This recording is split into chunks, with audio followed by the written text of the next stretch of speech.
প্রিয় দর্শক, স্বাগত জানাচ্ছি আগামীর বাংলাদেশ অনুষ্ঠানে। আশা করি আপনারা ভালো আছেন, সুস্থ আছেন। আজকে আমাদের সঙ্গে অতিথি হিসেবে রয়েছেন professor Saeed Ferdous, pro vice chancellor, উন্মুক্ত বিশ্ববিদ্যালয়। আপনাকে স্বাগত। প্রফেসর সাইদ, গত দুদিন ধরে একটি বিষয় নিয়ে খুব তোলপাড় চলছে। শুধু মূলধারার মিডিয়া নয়, সোশ্যাল মিডিয়া আরেকটু বেশি। সেটি হলো 31শে ডিসেম্বর দেওয়া হবে জুলাই বিপ্লবের ঘোষণাপত্র। এরম একটি সংবাদ নিশ্চয়ই আপনি দেখেছেন, এবং এটির আয়োজন করেছে বৈষম্যবিরোধী ছাত্র আন্দোলন এবং জাতীয় নাগরিক কমিটি, এবং সেটি হবে 31শে ডিসেম্বর বেলা 3টায় কেন্দ্রীয় শহীদ মিনারে। সেখানে নতুন কি ঘোষণা আসতে পারে সেই বিষয়ে তারা কিছুটা আলোকপাত করেছেন, এবং আপনি জানেন যে রোববার তারা একটি সংবাদ সম্মেলনও করেছেন, সেখানে কিছুটা বিস্তারিত তারা বলার চেষ্টা করেছেন। এরপরে তারা বলছেন যে আরও নতুন কোনো কিছু খবরও আসতে পারে। আসলে এই বিষয়টি নিয়ে শুধু তরুণদের মধ্যে নয়, রাজনৈতিক অঙ্গনে কিন্তু ব্যাপক আলোচনা হচ্ছে। আপনি নিশ্চয়ই এটির খবর রাখছেন, এই বিষয়ে আপনি কী বলবেন? এত বড় অভ্যুত্থানের পরে মানুষজনের নানা রকম প্রত্যাশা ছিল। এই সময় যত সময় পার হচ্ছে, প্রত্যাশার পাশাপাশি মানুষজনের কখনো হতাশা, কখনো ক্ষোভ, কখনো বেদনা, কখনো কারো কারো ক্ষেত্রে হয়তো মনে হচ্ছে বিশ্বাসভঙ্গের মতো অবস্থা তৈরি হচ্ছে। দেখলাম আমি যে সমন্বয়কদের একজন যথার্থই বলেছেন যে এই ঘোষণাটা আসলে 5ই আগস্টে আসলেই সবচাইতে ভালো হতো। কেননা যদিও আমরা জানি যে ডক্টর ইউনূস আমেরিকাতে একটা কথা বলেছিলেন, যেটা নিয়ে পরে অনেক সমালোচনা হয়েছে, সেটা হচ্ছে যে এটা কেয়ারফুলি ক্রাফটেড, এটা বা এটা খুব গোছানো একটা ব্যাপার ছিল। কিন্তু আমরা জানি যে অভ্যুত্থান মানেই হচ্ছে তার চরিত্রটাই এমন হবে যে অভ্যুত্থানকারীর হাতেও এটা থাকবে না। ইতিহাসের কোনো ঘটনা যখন ইভলভ করে তখন সেটা কোনো ব্যক্তি, গোষ্ঠী, দলের হাতে আর থাকে না। যারা এটা ড্রাইভিং সিটে বসে আছেন বলে মনে হয়, এমনকি তাদের হাতেও ঘটনার গতি প্রকৃতি থাকে না। তো ফলে জুলাই অভ্যুত্থানের ক্ষেত্রেও তেমনটাই ঘটেছে। আমরা অভ্যুত্থান কি, অভ্যুত্থান হলে কি হয়, এটা আমরা জানি, তাত্ত্বিকভাবে জানি। কিন্তু বাস্তবে যখন ঘটে গেল ঘটনাটা, তখন কিন্তু আমরা আসলে হঠাৎ করে যেন একটা অনিশ্চয়তার মধ্যে পড়লাম। আমরা জানি না যে কী ঘটতে যাচ্ছে সামনে, আমরা জানি না যে কোথায় যাবে, আমরা জানি না যে এরকম কেন হচ্ছে, এটা কেন হচ্ছে না, ওটা কেন হচ্ছে, নানা কিছু। একথা সত্য যে অভ্যুত্থানের পর মুহূর্তে যদি একটা দিক নির্দেশনামূলক বা একটা প্রত্যাশা যে আমরা এই করতে চাই, গুলির সামনে, বুলেটের সামনে, হামলার সামনে নিজেদেরকে বুক পেতে দিয়ে দাঁড়াতে জনগণ বাধ্য হয়েছে। ঘরের ছেলেরা, ঘরের মেয়েরা বেরিয়েছে পথে, বাবা মা তাদের পেছনে দাঁড়িয়েছে, পাশে দাঁড়িয়েছে। এই পরিস্থিতি কেন তৈরি হলো সেই প্রেক্ষাপট যেমন বলার কথা, এবং এই রকম একটা প্রেক্ষাপটের মধ্যে দিয়ে যেই বাংলাদেশ কবির ভাষায় বলতে হয়, এরকম বাংলাদেশ কখনো দেখেনি কেউ। তো যেই বাংলাদেশ আমরা দেখে এসছি এতদিন, সেই বাংলাদেশ থেকে বের হওয়া, পুরনো বাংলাদেশ থেকে বেরিয়ে আসার কথা, নতুন বাংলাদেশের দিকে যাত্রার কথা, এইটা 5ই আগস্টেই যদি এই চিন্তাগুলো মানুষের সামনে মেলে ধরা যেত, হয়তো সবচেয়ে ভালো হতো। Better late than never. কখনোই না ঘটার চাইতে দেরিতে ঘটলে খারাপ না। যেটা ঘটছে সেটা গুরুত্বপূর্ণ, এটা ঘটাটা গুরুত্বপূর্ণ। কিন্তু একটা জিনিস আমি একই সাথে উচ্চারণও করতে চাই, সেটা হচ্ছে বিশেষ করে ধরেন নতুন কিছু ঘটবে, রাজনীতি মানেই হচ্ছে একটা প্রক্রিয়ার মধ্যে দিয়ে তৈরি হওয়া, ইভলভ হওয়া। তো ঘটবে সেটা ঠিক আছে, কিন্তু এই ঘোষণা যেন শেষ পর্যন্ত শুধু কাগজে ঘোষণা অথবা চমকে পর্যবসিত না হয়।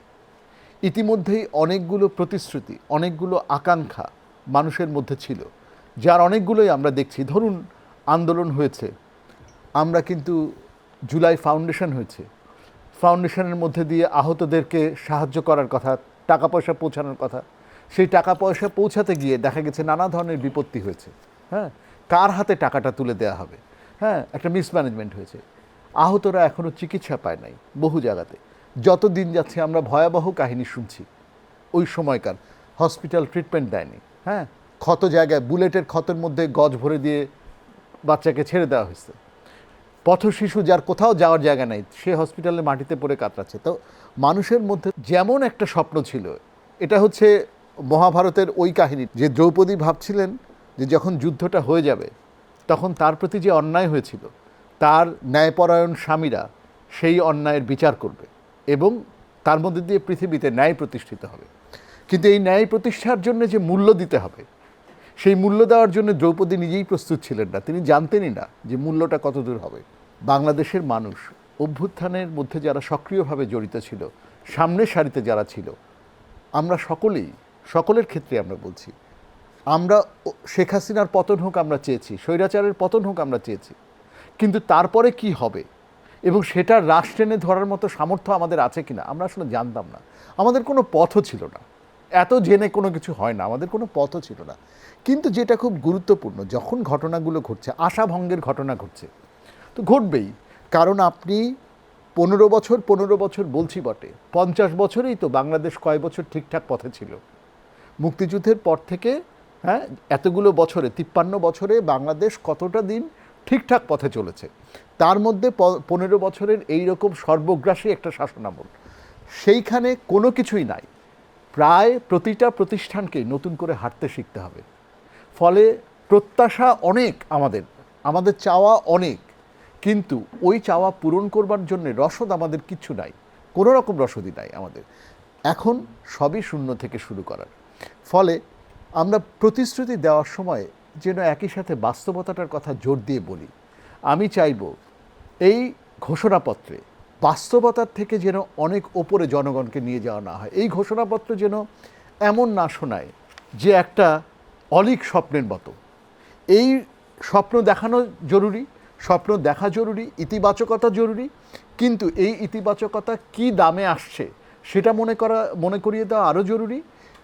এই ইতিবাচকতা পূরণ করার ক্ষেত্রে আমাদের সীমাবদ্ধতাগুলো, একেবারে বাস্তব জমিনে আমাদের যে সীমাবদ্ধতাগুলো আছে, সেইগুলো মনে করিয়ে দেওয়া জরুরি। আমি মনে করি যদি সেটা না থাকে, এই বাস্তবতা মনে করিয়ে দেওয়া, প্রোক্লেমেশনটা যেন মাটির কাছাকাছি হয়, প্রোক্লেমেশনটা যেন আকাশে না থাকে, ঘোষণাটা যেন আকাশে না থাকে। অভ্যুত্থান ঘটেছে কিন্তু রাস্তায়, মানুষের ঘরে, জানালায়, ছাদে।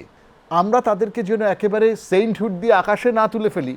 তারা আমাদেরই সন্তান, তারা আমাদেরই অংশ, আমরা তাদেরই অংশ। এই মাটিতে জাস্টিস কিভাবে হবে? এই মাটিতে আমরা বলছি যে 1 বছরের মধ্যে গণহত্যার বিচার হবে। আমরা এখনো পর্যন্ত বাহিনীগুলোকে অ্যাকাউন্টেবল করে তুলতে পারছি না। আরও অনেক দিন হয়তো লাগবে, পারছি না, এতে আমার কোনো রাগ ক্ষোভ নাই। কিন্তু জনগণকে এই কথাটা তো বোঝাতেও হবে যে এই রাষ্ট্রের বাহিনীগুলোকে, এজেন্সিগুলোকেও জবাবদিহিতার আওতায় আনতে হবে, বিচারিক প্রক্রিয়ার আওতায় আনতে হবে, এবং সেটার জন্য আমাদের সময় লাগবে। কেন আমরা পারছি না তারও যতদূর সম্ভব খোলাসা করে জনগণের কাছে পরিষ্কার করা দরকার। ফলে ঘোষণাপত্রে যেন শুধু অলীক আশাবাদ না থাকে, ঘোষণাপত্র যেন বাস্তবসম্মত হয়, এইটুকু আমি চাইব। এইখানে নতুন কিন্তু ঘোষণা, প্রক্লেমেশনটা, এই ছাত্ররা কিন্তু বলেছিলেন যে প্রক্লেমেশন অফ সেকেন্ড রিপাবলিক। আজকে তারা বলছেন যে প্রক্লেমেশন অফ জুলাই রেভলিউশন। এখানে বিপ্লবের কথা বলা হয়েছে। আপনি জানেন এই আন্দোলনটি গণ অভ্যুত্থান কিনা নাকি বিপ্লব, এ নিয়ে কিন্তু এক ধরনের বিতর্ক ছিল, এবং সেই বিতর্ক বেশি দিন স্থায়ী ছিল না, কিছুদিন পরে থিতিয়ে গিয়েছিল। এখন কিন্তু নতুন করে আসছে, তারা বিপ্লবের কথা বলছে। এবং এখানে কিছু কিছু কমেন্ট করেছেন যারা বৈষম্য বিরোধী ছাত্র আন্দোলনের লিডাররা, একই সঙ্গে জাতীয় নাগরিক কমিটির যে নেতৃবৃন্দ আছে তারা তাদের ফেসবুক স্ট্যাটাসে কিছু কিছু কমেন্ট করেছেন। আপনাকে আমি একটি কমেন্ট শোনাই। উনি অন্তর্বর্তীকালীন সরকারের উপদেষ্টা আসিফ মাহমুদ, উনি বলেছেন কমরেডস, নাও অর নেভার। উনিও কিন্তু লিখেছেন প্রক্লেমেশন অফ জুলাই রেভলিউশন। জাতীয় নাগরিক কমিটির আহ্বায়ক নাসিরউদ্দিন পাটোয়ারি তার ফেসবুকে ইংরেজিতে 2টো পোস্ট দিয়েছিলেন। প্রথমটিতে উনি ঘোষণা দিয়েছেন all eyes on Shaheed Minar, 31শে ডিসেম্বর, সময় বিকাল 3টা। উনিও কিন্তু একই ল্যাঙ্গুয়েজে বলেছেন যে proclamation of July revolution, now or never. এবং আরেকজন বৈষম্যবিরোধী ছাত্র আন্দোলনের আহ্বায়ক হাসনাত আবদুল্লাহ তার ভেরিফাইড ফেসবুক অ্যাকাউন্ট থেকে এই প্রসঙ্গে 2টি পোস্ট দিয়েছেন। এর মধ্যে প্রথমটি হলো কমরেডস, 31শে ডিসেম্বর, নাও অর নেভার। দ্বিতীয় পোস্টে আবার লিখেছেন যে প্রক্লেমেশন অফ জুলাই রেভলিউশন, 31শে ডিসেম্বর, শহীদ মিনার, বিকাল 3টা। এই সংগঠনের সদস্য সচিব আরিফ সৈয়দ লিখেছেন জুলাই হাজির হবে ইতিহাসে অমলিন হতে, 31শে ডিসেম্বর 2024। প্রথম প্রশ্নটা হলো, ওনারা কিন্তু রেভলিউশন বলছেন, দ্বিতীয় একটি কথা হলো নাও অর নেভার। আপনি এই বিষয়টিকে কিভাবে দেখছেন? রেভলিউশন একটা ঘটনা মাত্র না, রেভলিউশন একটা প্রক্রিয়া। রেভলিউশনকে আমরা একটা মুহূর্তে তাকে শনাক্ত করি বটে, কিন্তু রেভলিউশন যখন ঘটে তা যেই মুহূর্তে আমরা শনাক্ত করছি তার আগে থেকে শুরু হয়। ধরুন ৭১, হ্যাঁ, ৭১ শুরু হয়নি, ৭১ শুরু হয়েছে আরও আগে, এবং ৭১ বহমান এখনো পর্যন্ত। আমরা বলি ৫২ থেকে শুরু হয়েছে, তাই না? কিংবা মানুষজন আরও কেউ এটাকে ট্রেস করতে করতে আরও বহুদূর চলে যাবে পেছনে। আবার ৭১ আমরা বলি যে এখনও বহমান। এখন এতদিন পর্যন্ত আমি নিজে কখনোই রেভলিউশন শব্দটা জুলাই গণ অভ্যুত্থানকে আমি গণ অভ্যুত্থানই ডেকেছি, আমি রেভলিউশন বলি নাই মানে এই না যে এটা রেভলিউশন হতে পারবে না সে কথা আমি বলছি, কিন্তু এটা এখন তক রেভলিউশন হয়ে ওঠে নাই। ওনারা রেভলিউশন ডাকছেন, ওনারা অভ্যুত্থানের সম্মুখ সারিতে ছিলেন, সামনে ওরা আবার হয়তো একটা কিছুর আওয়াজ তুলতে চাচ্ছেন, সময় বলে দেবে সেটা রেভলিউশন কিনা। এখন কিন্তু আমাদের পক্ষে এটা বলা যে এটা রেভলিউশন, হ্যাঁ, রেভলিউশনের ডাক শোনা যাচ্ছে, আবার একটা ডাক আমরা শুনতে পাচ্ছি। এখন এটা না ঘটা পর্যন্ত আমরা আসলে বলতে পারবো না। এখনো পর্যন্ত এটা গণ অভ্যুত্থান, এই গণ অভ্যুত্থানের মধ্যে রেভলিউশন হয়ে উঠবার সম্ভাবনা ছিল, কিন্তু দেখেন দুটো বড় ঘটনা, সরকার যেভাবে গঠিত হয়েছিল, যেই নেগোসিয়েশন এবং বার্গেনিংয়ের মধ্যে দিয়ে সরকার গঠিত হয়েছিল, সেনাবাহিনী এই অভ্যুত্থানের পরে যেই ভূমিকা পালন করেছিল, ঠিক আছে, ধরুন ফরহাদ মজহার বারবার বলেছিলেন যে যদি বিপ্লবী হবে তো তাহলে তো সরকার তো এখানে গঠিত হওয়ার কথা না, সরকার তো গঠিত হওয়ার কথা রাজপথে, শহীদ মিনারে, কথার কথা। তো ধরেন আমিও মনে করি যে প্রক্রিয়ার মধ্যে দিয়ে আমরা অভ্যুত্থান পরবর্তী সরকার পেয়েছিলাম সেটা বিপ্লবী সরকার না। এখন তারা যখন কমরেডস শব্দটা ব্যবহার করছেন, তারা যখন বলছেন নাও অর নেভার, তারা কোনো কিছুর ইঙ্গিত করছেন। নির্ভর করবে তারা যেমন করে, একটা হচ্ছে যেমন তাদের ডাকেই লক্ষ মানুষ নেমে এসছে ব্যাপারটা এরকম না, কিন্তু তারা প্রতীক হয়ে উঠেছিলেন কিংবা আন্দোলনের। তাদের উপর আস্থা রেখেছিল। হ্যাঁ, ওরকম করে যে একজন কোনো নেতা এখানে ছিলেন তা না, কিন্তু হ্যাঁ, যখন ওই 4 সমন্বয়ক 6 সমন্বয়ককে তুলে নিয়ে যাওয়া হলো তখন মানুষ মনে করলো যে এরা প্রতীক হয়ে উঠলেন আন্দোলনের, সেটা গুরুত্বপূর্ণ। ফলে আমি মনে করি না যে তারা তাদের ডাকবার হক তাদের আছে, কিন্তু যেই সাড়া যেভাবে মানুষ এর আগে সাড়া দিয়েছিল, যেভাবে মানুষ পথে নেমে এসছিল, এবারে তারা কিসের ডাক দেবেন এবং তার জন্যে মানুষ একই রকমভাবে পথে নামবে কিনা সেটা হচ্ছে ভেবে দেখবার বিষয়। এর মধ্যে তো অনেক রকম ঘটনা ঘটেছে। আমরা কিন্তু অনেকেই আশা করেছিলাম যে এই ছাত্র নেতৃবৃন্দ তারা সরকারের অংশ সরাসরি হবেন না। আমরা ভেবেছিলাম তারা একটা শ্যাডো গভর্নমেন্ট ফর্ম করবেন, তারা সরকারকে চাপে রাখবেন বাইরে থেকে প্রেশার গ্রুপ হিসেবে, তাদেরই আন্দোলনের মধ্যে দিয়ে তৈরি হওয়া সরকার, কিন্তু তারা সরকারকে চাপে রাখবেন বাইরে থেকে। কিন্তু আমরা দেখলাম তারা দুজন সরকারে চলে গেল, 3 জন বলা যায়। হ্যাঁ, এখন 3 জন, হ্যাঁ, মাহফুজ যাওয়ার পরে একই সাথে তারা সরকারে আছেন, একই সাথে তারা রাজপথে আছেন, একই সাথে তারা চিফ জাস্টিস কোনো অন্যায় কিছু করলে বা কোনো লাইনের বাইরে কিছু করলে তখন চিফ জাস্টিসকে চেপে ধরার জন্য তারা গিয়ে দাঁড়াচ্ছেন, আবার একই সাথে তারা, হ্যাঁ, নানা কিছু তো আমরা দেখলাম। ফলে এবং এর মধ্যে ক্যাম্পাসে বৈষম্য বিরোধী ছাত্র আন্দোলন নানাবিধ চ্যালেঞ্জের মধ্যে পড়ল। বহু ক্যাম্পাসে বৈষম্য বিরোধী ছাত্র আন্দোলন বিভক্ত হলো, সেখান থেকে বহু মানুষ পদত্যাগ করলো। প্যারালাল যে রাজনৈতিক সংগঠনগুলো আছে মাঠে, তাদের সাথে বৈষম্য বিরোধী ছাত্র সংগঠন, বৈষম্য বিরোধী ছাত্র আন্দোলন নানা রকমের বিবাদে জড়িয়ে পড়লো, বাহাসে জড়িয়ে পড়লো। ফলে একই রকম এই ছাত্র নেতৃবৃন্দকে নিয়ে, হ্যাঁ, সাইবার ট্রল চলছে দীর্ঘ সময় ধরে। যে গ্রহণযোগ্যতা ওই সময় আন্দোলনের সময় তাদের ছিল, এখন একই রকম গ্রহণযোগ্যতা তাদের আছে কিনা, যদি না থাকে তার কারণ কি? এটা কি কেবলই নাশকতাকারীদের, এটা কি কেবলই পেছন থেকে ছুরি মারছে যারা চক্রান্ত করছে যারা, তাদের কাজ, নাকি জনগণেরও একটা অংশ মনে করে যে ছাত্ররা বাড়াবাড়ি করছে, ছাত্ররা এখানে যে ঠিক করেনি, এটা করে ঠিক করেনি, এদের দিয়ে কিছু হবে না, ইত্যাদি ইত্যাদি নানা কিছু আসলে ভাবার আছে। হ্যাঁ, তা আমার মনে হয় যে সে কারণে তারা বিপ্লবের ডাক দিতেই পারেন। কি ডাক তারা দিচ্ছেন, কি পরিবর্তন তারা ঘটাতে চান, অনেকগুলো অসঙ্গতি তো আছে। কোন কোন অসঙ্গতির দিকে তারা আঙুল তুলতে চান? তারা কি রাজনৈতিক দলগুলোর শুদ্ধাচারের প্রসঙ্গ তুলবেন? রাজনৈতিক দলগুলোর ভেতরের সংস্কারের কথা বলবেন? তারা কি রাষ্ট্রের বাহিনীগুলোকে ঠিক করার কথা বলবেন? তারা কি আমলাতন্ত্রের রন্ধ্রে রন্ধ্রে এখনও যে ফ্যাসিবাদের অবশেষ রয়ে গেছে, তারা কি সেইগুলোর দিকে আঙুল তুলবেন? যদি এই ত্রিমুখী প্রতিপক্ষই তাদের হয়, একদিকে হচ্ছে সরকারের বাহিনী, বলা হচ্ছে এখনও পুলিশ বাহিনী ঠিকমতো মোবিলাইজ না, এখনও পুলিশ বাহিনী ঠিকমতো কাজ করছে না। আয়নাঘর, ডিজিএফআই নিয়ে এখনও আমরা বিডিআরের হত্যাকাণ্ড নিয়ে দেখলাম যে বিডিআর হত্যাকাণ্ড নিয়ে বলা হলো যে হবে না, আবার হলো তদন্ত কমিশন। এই যে নানা কিছু, তারা কয়মুখী প্রতিপক্ষের সাথে তারা এখন লড়াইয়ে বা বিবাদে রত হতে চাচ্ছেন, সেইটার বাস্তবতা তাদের কতটুকু আছে, এবং সেটা যদি হয় তারা এখন পর্যন্ত অন্তত কাগজে কলমে রাজনৈতিক দলগুলোর যে সমর্থন তারা এনজয় করছেন, সেই সমর্থন তারা আর পাবেন কিনা, এবং সেই ক্ষেত্রে তাদের ভবিষ্যৎই বা কী হবে। নানা রকমের অনিশ্চয়তা সামনে কিন্তু আছে। প্রিয় দর্শক, আমরা এখন একটু বিরতি নিচ্ছি, আমরা এক্ষুনি ফিরছি, আপনারা আমাদের সঙ্গেই থাকুন।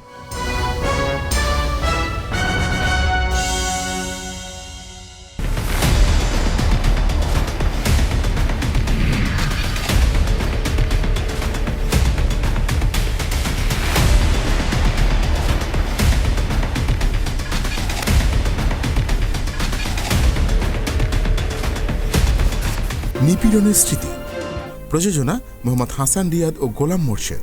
দেখবেন প্রতি শুক্র ও শনিবার সন্ধ্যা 7টায়।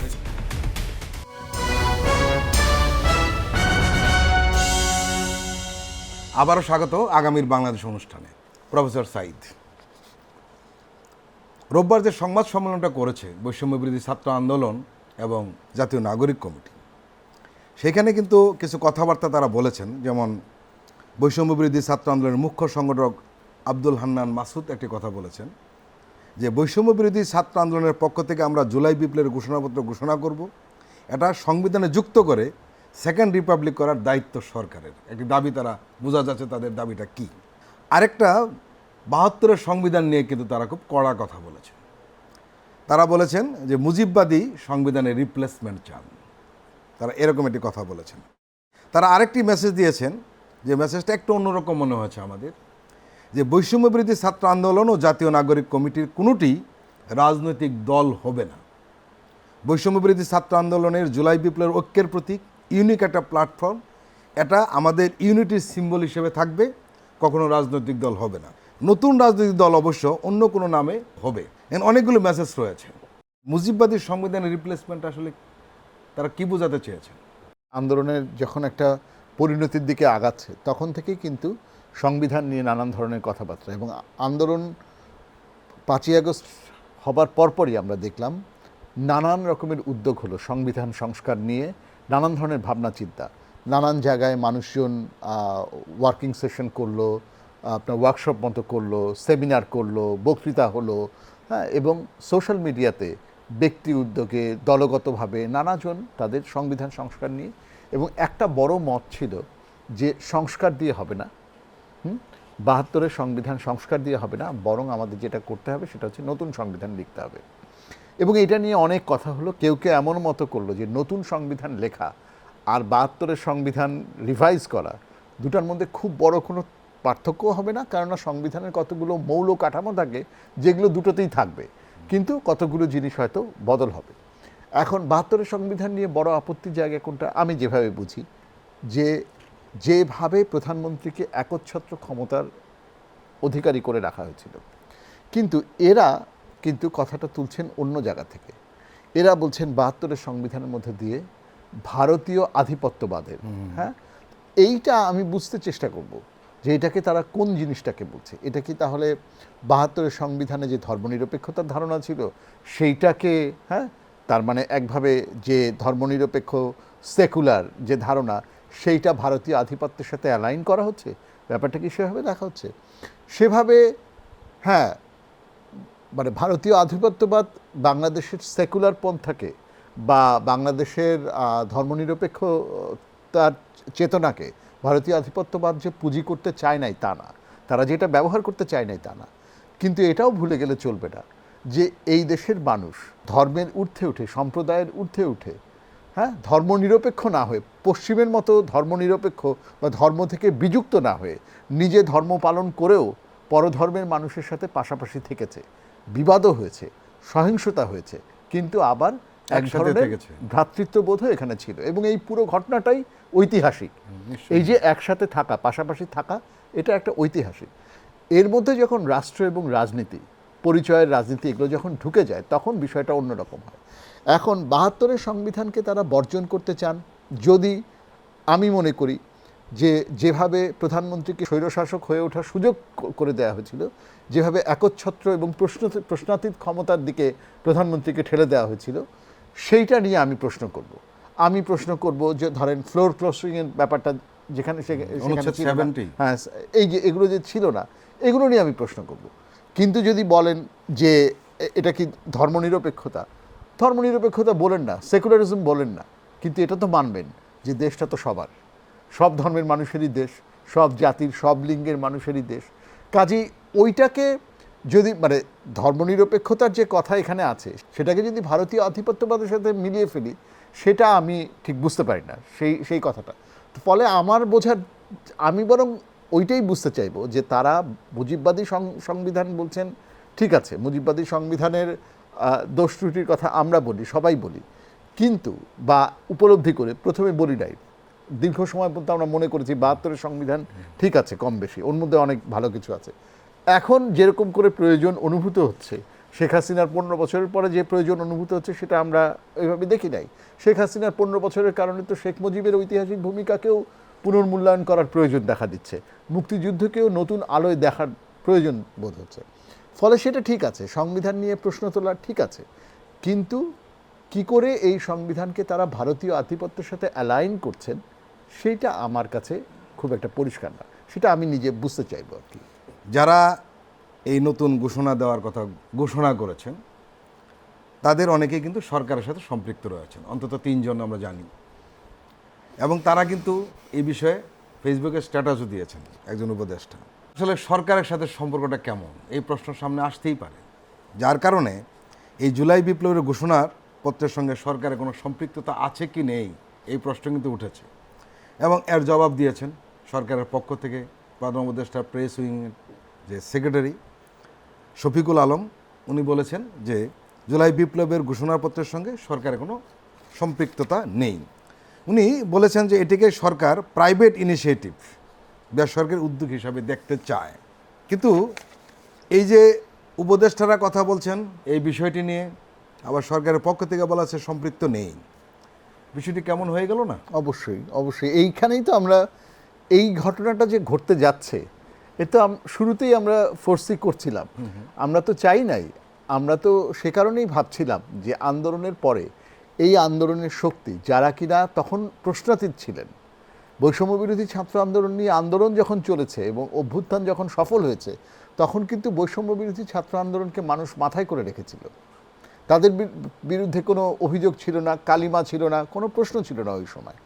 তারা যদি সরকারে না যেতেন, তারা যদি প্রেশার গ্রুপ হিসেবে বাইরে থাকতেন, তাহলে কিন্তু আজকে এই ঘটনাটা ঘটতো না, আরও বেশি কার্যকরী হতো বলে মনে হয়। তাহলে কিন্তু এই ঘটনাটা ঘটতো না। এটা তো অবশ্যই একটা মানে লেজে গোবরে অবস্থা যে একই সাথে আমি মানে এটা কনফ্লিক্ট অফ ইন্টারেস্ট, একদম সোজা কথা।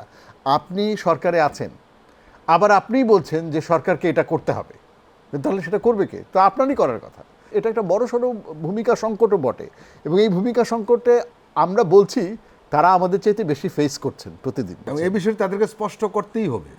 এটা স্পষ্ট করতে পারবেন কিনা আমি জানি না, কারণ এটা স্পষ্ট করার তো কোনো সহজ রাস্তা নাই। তো ফলে যেটা হয়েছে যে আমার মনে হয় যে এটা অবশ্যই এটা খুবই একটা লেজে গোবরে অবস্থায়। কেননা আপনি সরকারকে জবাবদিহিতার মধ্যে তখনই রাখতে পারবেন যদি কিনা আপনি সেটার পার্ট না হন। আপনি যদি সেটার পার্ট হন, তাহলে তো প্রথম অভিযোগের তীর উঠছে আপনার বিরুদ্ধেই। আপনারই নিজেকে কাঠগড়ায় দাঁড় করাতে হবে এবং আপনার নিজেকে জবাবদিহি করতে হবে। যেমন ধরেন সচিবালয়ের আগুন, হ্যাঁ, আর ছবিতে দেখা যাচ্ছে এই কোণা এবং ওই কোণা একসাথে আগুন জ্বলছে, এটা তো আর কাকতালীয় না, এটা অবশ্যই পরিকল্পিতভাবে কেউ করছে। এখন পরের দিন আসিফ বললেন যে আমাদের সব শেষ হয়ে গেছে, আর লোকে সেটা নিয়ে হাহারি এক দিতে থাকলো, ট্রোল করতে থাকলো সামাজিক মিডিয়াতে। আসিফের কি এই ট্রোলটা প্রাপ্য কিংবা প্রাপ্য নয়? প্রাপ্য নয় এই কারণে যে তারা তো আন্দোলনের শক্তি ছিলেন, কিন্তু প্রাপ্য এই কারণে যে তিনি তো এখন সরকারের অংশ, কাজে তিনি এখন কাকে বলবেন, তিনি এখন কার দিকে আঙুল তুলবেন? আঙুল তো তার দিকেই উঠে।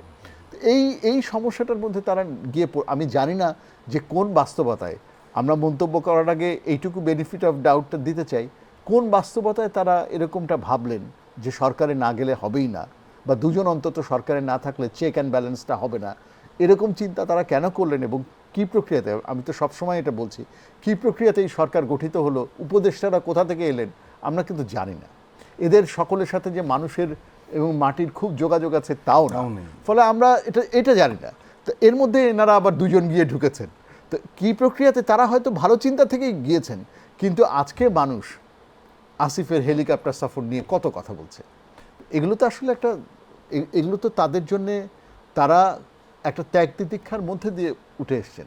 এখন এটা যদি সেই অচিন্ত্য কুমার সেনগুপ্তের উদ্বাস্তু কবিতার মতো হয় যে তারাও উদ্বাস্তু, কিন্তু উদ্বাস্তু তারা আদর্শ থেকে, একদল উদ্বাস্তু ভিটেমাটি থেকে, আর এখন তারা একসময় জেল খেটেছে, তকলি কেটেছে, এখন তারা সেসবের ব্যাপারটা কি এরকম যে তারা আত্মত্যাগ করেছিলেন, আজকে সেই আত্মত্যাগের মূল্য তারা সরকারি থেকে আদায় করতে চাচ্ছেন? তা তো না, এখনও তারা বাংলাদেশের গঠনমূলক পরিবর্তনের কথাই বলতে চাচ্ছেন। সেটার জন্যে সরকারে না থাকলেই হয়তো তাদের পক্ষে এই আওয়াজটা তোলা আরও সহজ হতো, আরও ভালো হতো। এবং এই ঘটনাগুলো কিন্তু আরেকটা নতুন ঘটনার জন্ম দিচ্ছে।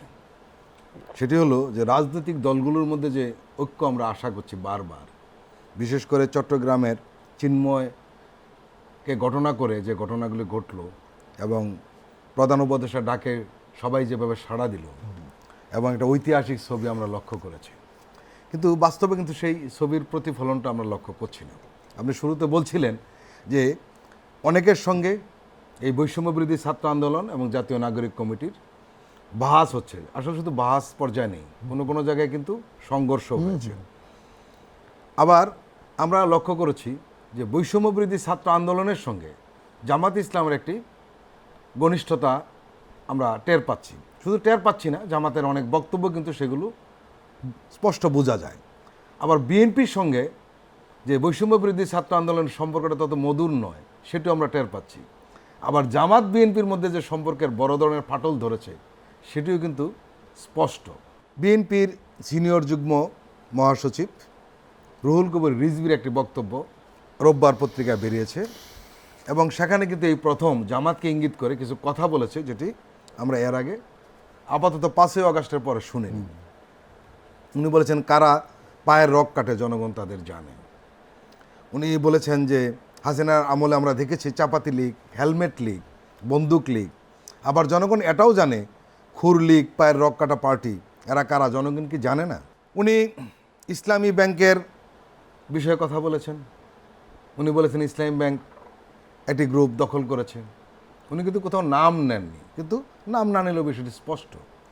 আমার প্রশ্ন হলো, এই যে ফেসিবাদ বিরোধী শক্তিগুলোর মধ্যে এই যে এক ধরনের অনৈক্যের সুর এবং একই সঙ্গে কিছু সংঘর্ষের আভাস, এগুলো তো ভালো লক্ষণ নয়। তাহলে আমরা সাধারণ মানুষ কি করব? এটা খুবই দুঃখজনক। এটা এমন একটা সময় ঘটছে যখন বাংলাদেশে এখনও প্রত্যেক দিন বহু বাড়িতে স্বজনরা তাদের হারানো সন্তানের জন্যে অশ্রু বিসর্জন করছে। ফেসবুকে আমি একটা পোস্ট দেখে আমার নিজের চোখে পানি চলে আসলো। সেটা হচ্ছে মোহাম্মদপুরের এক বাবা, তিনি তার একটা ছোট্ট ব্যবসা প্রতিষ্ঠানে বসেন। তার দোকানে এসে একটা ছোট্ট মেয়ে একটা চিঠি রেখে চলে গেছে তার জন্যে, ওই বাবার জন্যে। চিঠিটা হচ্ছে এরকম যে আমি ক্লাস 6-এ পড়ি, আমি একজন কিশোরী, আমি আপনাকে প্রায়ই দেখি, আপনি একজন শহীদের গর্বিত বাবা। আপনাদের যে কষ্ট, আপনাদের যে আত্মত্যাগ, সেইটার আপনাদের কষ্ট আমরা দূর করতে চাই এবং আপনাদের দোয়া চাই। যেখানে ক্লাস 6-এর একটা বাচ্চা এইভাবে চিন্তা করে, এটা খুবই দুঃখজনক যে আমাদের রাজনৈতিক দলগুলো তাদের গোষ্ঠীগত স্বার্থের উঠতে পারছে না।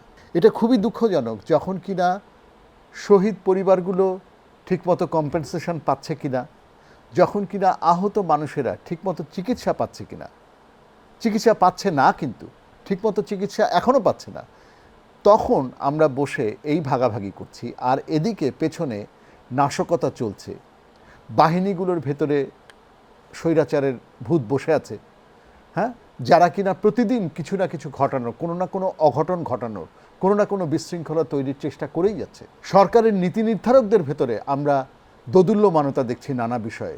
এই একটা তদন্ত কমিটি গঠন করা হলো এই সচিবালয় আগুন নিয়ে, সেটাকে আবার ভেঙে নতুন তদন্ত কমিটি 2 ঘন্টা পরে গঠন করা হলো। তার মানে সরকার নীতি নির্ধারকরা একটা দোদুল্যমানতায়, দ্বিধাদ্বন্দ্বে, একটা সংশয়ের মধ্যে আছে। এই রকম সময়ে সবচেয়ে বড় যেটা দরকার ছিল সেটা হচ্ছে ঐক্য।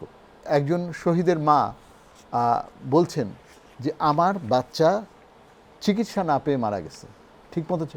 আপনারা যদি এই দেশের চিকিৎসা ব্যবস্থাটা বদলাতে পারেন, স্বাস্থ্য খাতটা যদি ঠিকঠাক করতে পারেন, তাহলেও আমি ভাববো যে আমার সন্তানের মৃত্যুটা অর্থপূর্ণ হয়েছে।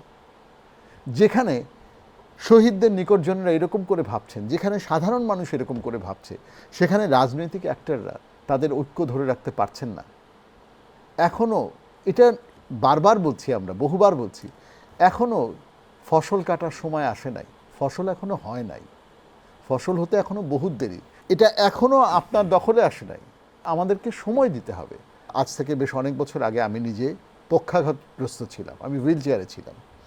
তো আমি যখন হুইল চেয়ার থেকে উঠে দাঁড়ালাম প্রথম, তখন আমি ভাবলাম যে আমি যেমন করে হুইল চেয়ারে একদিন হঠাৎ করে বসে পড়েছি, হুইল চেয়ার থেকে যখন উঠেছি ওরকম হঠাৎ করে হাঁটতে পারবো। হাঁটতে গিয়ে দেখলাম আমি হাঁটা ভুলে গেছি। পুরো জিনিসটা আমাকে নতুন করে শিখতে হয়েছে। একজন শিশু যেমন করে হাঁটতে শেখে, আমাকে তেমন করে হাঁটতে শিখতে হচ্ছে। বাংলাদেশের রাজনীতিবিদদের মনে রাখা উচিত, 5ই আগস্টের পরে বাংলাদেশের প্রত্যেকটা প্রতিষ্ঠানকে শূন্য থেকে শুরু করতে হবে, একেবারে গোড়া থেকে হাঁটতে শিখতে। কোথাও কিছু নাই, অর্থনীতিতে কিছু নাই, বিচার ব্যবস্থায় কিছু নাই, শিক্ষা ব্যবস্থায় কিছু নাই, প্রতিরক্ষায় কিছু নাই, স্বাস্থ্য খাতে কিছু নাই, কোথাও কিছু নাই। সব কিছুতে আমাদেরকে শূন্য থেকে শুরু করতে হবে, এবং তার জন্যে সত্যিকার অর্থে একটা যদি দলমতের ঊর্ধ্বে ঐক্য আমরা না করি, তাহলে এই শূন্য থেকে শুরু আর কোনো দিন হবে না। আমরা যদি ভাবি যে এই সরকার হচ্ছে জনগণের সাথে বিযুক্ত সরকার, এই সরকারের জনগণের উপরে কোনো নিয়ন্ত্রণ নাই, আমরা নির্বাচন করে ভোট পেয়ে আসলে আমরা সব ঠিক করে ফেলব, আপনারা আসলে কিছুই ঠিক করতে পারবেন না। আপনারা যদি এখন, সেটা বিএনপি হোক আর জামাতি হোক, আমি লিখে দিতে পারি, এটা বিএনপি হোক আর জামাতি হোক আর জামাতকে সাথে নিয়ে অন্য কেউ হোক, এমনকি এই আন্দোলনকারী মানুষরাও যদি ভাবে যে এখন তারা কোনো রাজনৈতিক অ্যালায়েন্স তৈরি করে সরকার গঠন করবে এবং তার মধ্যে দিয়ে সমস্যার সমাধান হবে না। কিন্তু কতকগুলো মৌলিক জিনিসের সংস্কার না করলে, কতগুলো মৌলিক জিনিসের পরিবর্তন না ঘটাতে পারলে বাংলাদেশের মানুষের ভাগ্য পরিবর্তন হবে না, শুধু ক্ষমতারই হাত বদল হবে। এই জন্যে ঐক্য ধরে রাখা খুবই গুরুত্বপূর্ণ। অন্তত আমরা জানি যে আমাদের মধ্যে ডিফারেন্স আছে, কিন্তু সেই ডিফারেন্সকে কিছুদিনের জন্য সাসপেন্ড করা খুবই গুরুত্বপূর্ণ। আমরা আবার একটু বিরতি নিচ্ছি, আমরা এক্ষুনি ফিরছি, আপনারা আমাদের সঙ্গেই থাকুন।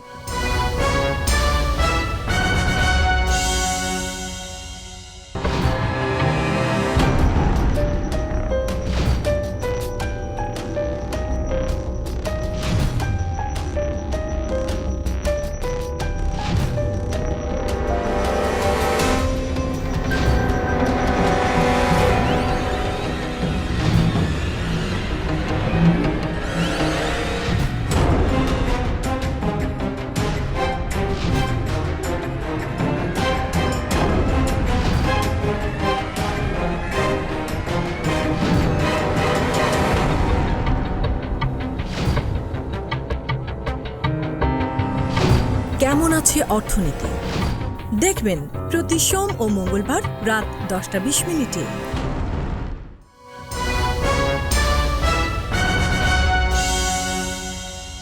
আবারও স্বাগত আগামীর বাংলাদেশ অনুষ্ঠানে। আপনি জানেন যে ভোটার তালিকা নিয়ে বিতর্ক চলছে, কিভাবে ভোটার তালিকা হবে, ঘরে ঘরে গিয়ে না অন্যভাবে। আমরা সেই প্রসঙ্গে এই অনুষ্ঠানে আলোচনা করেছি। একটু অন্য বিষয় যেটা অবতারণা হয়েছে সেটি হলো প্রফেসর মোহাম্মদ ইউনূস ভোটারদের বয়স নিয়ে একটি কথা বলেছেন, যে 17 বছর বয়স যাদের হয়েছে তাদেরকে ভোটার বানানোর জন্য উনি বলছেন উনি এটা মনে করেন। এটা নিয়ে একটু বিতর্ক হয়েছে। তবে সিইসি কিন্তু এটি রোববার সাংবাদিকদের বলেছেন যে উনি তরুণদের ভোটার তালিকা আনতে চান। এর একটা কারণ রয়েছে দুটো, আমরা যেটা মনে করছি। একটি হলো যে এই তরুণদের বিপ্লবে অংশগ্রহণ করা, আরেকটি হলো 17 বয়সের তরুণদের যদি এখন ভোটার তালিকা অন্তর্ভুক্ত করা হয়, যখন তারা ভোট দেবেন তখন তাদের বয়স মোটামুটি 18 হয়ে যাবে। এরকম একটা হিসাব নিকাশ চলছে। এই বিষয়টিকে আপনি কিভাবে দেখছেন? মানে এটা কোনো বড় ব্যাপার এমনিতে না। ধরেন 17-18 জায়গায় 17 কেন নেওয়ার কথা ভাবা হচ্ছে, ব্যাপারটা হচ্ছে সেইখানে কেন। মানে যদি উদ্দেশ্য হয়, ধরেন এর আগে ভোটার তালিকা নিয়ে একটা ঘটনা ছিল যে ঘরে ঘরে যাওয়া হবে কিনা, বাড়ি বাড়ি যাওয়া হবে কিনা। বিএনপি কিন্তু রেড়ে করে উঠে বলেছিল যে না না, বাড়ি বাড়ি যাওয়ার কোনো প্রয়োজন নাই। কেন? তখন সবাই বিএনপির এই রেড়ে করে ওঠাটাকে সকলে এই অর্থ করেছিল যে এতে যে ডিলে হবে পুরো প্রসেসটা, বিএনপি সেই দূর পর্যন্ত অপেক্ষা করতে চায় না। এখন ডক্টর ইউনূস বলছেন তিনি মনে করেন যে 17 বছরের মানুষজনকে ইনক্লুড করা উচিত। আর সিইসি যেটা বলছেন সেটা ওই একই ধারাতেই যাচ্ছে কথাটা, যে তরুণদেরকে যুক্ত করা। হ্যাঁ, এটা হতে পারে যে তরুণরাই তো ঠিকমতো পথ দেখালো। আপনি রেটরিক অনেক বলতে পারেন যে তরুণরাই জাতিকে পথ দেখালো, বৃদ্ধরা তো পারে নাই, তো তরুণরাই সব করলো, ফলে তরুণদেরকে মূল্যায়ন করা উচিত এবং তাদের মতামতের রিফ্লেকশন থাকা উচিত ইত্যাদি ইত্যাদি। আদর্শিক কথা এক জিনিস, আর কেন আসলে এটা হচ্ছে সেটা অন্য জিনিস। যদি এটার উদ্দেশ্য হয় যে এর মধ্যে দিয়ে একটা তরুণ ভোটার আসলে একটা তরুণ রাজনৈতিক শক্তির অভ্যুদয়ের যে সম্ভাবনা দেখা দিচ্ছে সেটার পথ সুগম হবে, তরুণ রাজনৈতিক শক্তির যে সমর্থনটা দরকার সেই সমর্থন জোগানোর জন্যে বিরোধটা ওই জায়গাতেই, যার কারণে বিএনপি এই বিষয়ে সমালোচনা করেছে যে 17 বছর বয়স নেই। হ্যাঁ, সেটাই আর কি। তো আমার মনে হয় বিএনপিরও বা এটা সমালোচনা কেন করতে হবে, বিএনপির কেন এই কনফিডেন্স থাকবে না যে 17 বছর আসলেও বিএনপির ত্যাগ তিতিক্ষার কথা মানুষের মনে থাকার কথা। তাহলে বিএনপি কি মনে করছে যে না, এই 17 বছর আসলে এরা সবাই নিরঙ্কুশভাবে নতুন যে রাজনৈতিক প্ল্যাটফর্মটা আসতে যাচ্ছে তারই ভোটার হবেন, যাই ঘটুক না কেন। তাহলে মূল প্রসঙ্গটা কিন্তু আমরা দেখতে পাচ্ছি যে কেন হবে, কেন এটা করতে হবে সেইখানে। এবং সেইখানে কিন্তু আমরা দেখছি যে দেশের স্বার্থ বড় নাকি যেই রাজনৈতিক প্ল্যাটফর্মের দিকে হেলে আছেন, রাজনৈতিক আকাঙ্ক্ষা বলতে পারি, আকাঙ্ক্ষার দিকে হেলে আছেন সেইটা বড়। এখন ডক্টর ইউনূসের সাথে বৈষম্য বিরোধী ছাত্র আন্দোলন এবং জাতীয় নাগরিক কমিটির মানুষজনরা আছেন। ডক্টর ইউনূস বহুবার তাদের কাছে কৃতজ্ঞতা প্রকাশ করেছেন এবং বলেছেন যে তারাই তাকে এখানে এনেছেন। তো এখন ডক্টর ইউনূস যদি ভাবেন যে এটা হচ্ছে তাদেরকে মূল্যায়ন করার জন্য এটাই হচ্ছে সবচাইতে ভালো রাস্তা, মূল ভাবার বিষয়টা তো ছিল দেশের জন্য কোনটা কল্যাণকর হবে। 17 বছরের মানুষজনকে আনলে সেটা কি দেশের জন্য কল্যাণকর হবে, নাকি এক্সিস্টিং 18 বছর থাকলেই দেশের জন্য কল্যাণকর হবে, নাকি দুটোর কোনোটাতেই বড় কোনো তফাৎ হবে না, একটা থাকলেই হয় কিন্তু বরং নির্বাচন প্রক্রিয়াটা সংস্কার করা দরকার। তো ব্যাপারটা হচ্ছে যদি নির্দিষ্ট কোনো গোষ্ঠী স্বার্থের দিকে তাকিয়ে এই বিবেচনাগুলো করা হয়, সেটাকে সমর্থন করার আমি কোনো কারণ দেখি না, যে পক্ষই করুক, সেটা বিএনপি করুক আর সরকারই করুক, যারাই করুক না কেন, কোনোটাকেই সমর্থন করার আমি কোনো কারণ দেখি না, যদি তারা যার যার পক্ষের দিকে ঝোল টেনে এটা করতে চান। যদি তারা দেশের স্বার্থের কথা ভাবেন তাহলে সমস্যা নেই। 17 বা 18তে যায় আসে না, যায় আসে আসলে নির্বাচন প্রক্রিয়াকে সুষ্ঠু করা, সংস্কার করা। প্রফেসর সাইদ, আমরা এই আগামীর বাংলাদেশ অনুষ্ঠানে কিন্তু একটা বিষয় আলোচনা করেছিলাম বেশ কিছুদিন আগে। সেটি হলো অনেকের দাবি জানাচ্ছেন যে ভোটার তালিকা চূড়ান্ত হওয়ার পরে স্থানীয় নির্বাচনটা করে ফেলা, কারণ তখন সেটি দলীয় হবে না এবং ভালো মানুষ সেখানে নির্বাচিত হয়ে আসতে পারবেন এবং স্থানীয় সরকারটা শক্তিশালী এবং মর্যাদাপূর্ণ হবে। আমরা স্থানীয় সরকার সংস্কার কমিশনের চেয়ারম্যানের বক্তব্যের কিন্তু সেই প্রতিধ্বনিটি রোববার দেখলাম। উনি চট্টগ্রামের একটি মতবিনিময় সভাতে কিন্তু উনি বলেছেন যে বেশিরভাগ মানুষ চান অন্তর্বর্তী সরকারের আমলেই জাতীয় সংসদের নির্বাচনের আগে স্থানীয় সরকার নির্বাচন অনুষ্ঠিত হোক। এখনও সময় আছে, এ বিষয়ে রাজনৈতিক দলগুলোর মতামত তারা নেবেন। আপনি এই বিষয়টি কীভাবে দেখছেন? তোফায়েল আহমেদের এক ধরনের ক্রেডিবিলিটি আছে স্থানীয় সরকার বিষয়ে, তার জ্ঞান আছে, অভিজ্ঞতা আছে, তিনি বহুদিন ধরে এটা নিয়ে ভাবছেন, লিখছেন, গবেষণা করছেন। কিন্তু আমি এটা জানি না যে তিনি কিসের ভিত্তিতে বলছেন যে সাধারণ মানুষ এটা চায়। তিনি কি কয়েকটা মতবিনিময় সভার অভিজ্ঞতা থেকে বলছেন? সাধারণ মানুষ চায় যদি বলি, এই পারসেপশনটা তার কোথা থেকে তৈরি হলো এটা আমি জানি না। কিন্তু এটা সত্য যে অন্তর্বর্তীকালীন সরকারের সময়ে যদি স্থানীয় সরকার নির্বাচন হয়, সেটা মন্দ কিছু হবে না, সেটা ভালোই হবে। দলীয় সরকার এসে এগুলোকে দখল করার আগে যদি স্থানীয় সরকার নির্বাচন হয়, ব্যক্তিগতভাবে আমিও সেটাকে ভালোই মনে করি। এবং সে কারণেই আমি মনে করি যে আবারও এতে আমার লাভ হবে না ক্ষতি হবে, রাজনৈতিক দলগুলো যদি সেটা না ভাবে, জামাত কিংবা বিএনপি যদি সেটা না ভাবে যে এতে করে কার লাভ হবে কার ক্ষতি হবে, তারা যদি ভাবেন যে না ঠিক আছে, স্থানীয় সরকারের নির্বাচনটা অন্তর্বর্তীকালীন সরকারই হোক, সেখানে যদি আমাদের লোকরা আসতে পারলো তো আসলো, না আসতে পারলে যা যোগ্য লোকেরা আসলো। জনগণ যাকে ভোট দেবে সেই আসবে।